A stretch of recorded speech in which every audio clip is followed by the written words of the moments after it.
What do Pemmi-Con and science fiction have in common? The answer is Pemmi-Con, a fantasy and science fiction convention in Winnipeg. Co-chair Robbie Bourget says the name is a nod to the things that carry us through. That is like food for the soul. And a lot of science fiction is exactly that. It's food for the soul. As the 15th annual North American Science Convention and the first to be held in Canada, Pemmi-Con saw a focus on Indigenous fantasy and sci-fi writers, a minority in a genre once dominated by white authors in the mid-1900s. But it was always focused on we're going out there and taking over the universe. Think about that. What does that seem to reflect on? Well, that seems to reflect on humanity's tendency to go somewhere and take over.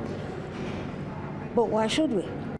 Indigenous writers like Wabgishig Rice and Sheila Elizabeth were amongst the many speakers at the convention.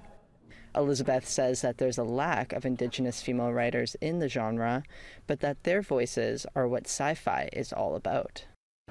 Well, the obvious is like the anti-capitalism, the anti-extraction, the anti-misogyny, the anti-racism, all of those things that were brought over by in the colonization.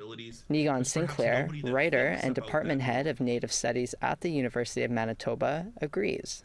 There's perhaps nobody better to write about science fiction than Indigenous peoples. What's science fiction? It's about fantasy, it's about other worlds, other times, other possibilities. There's perhaps nobody that thinks about that more, particularly considering the violence that we've lived under, than Indigenous science fiction writers. The endless possibilities of science fiction means hope and healing can be found within our imagination.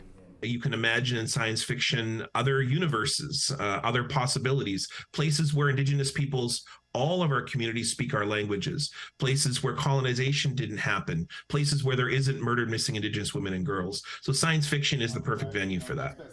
Jonsa, APTN National News, Winnipeg.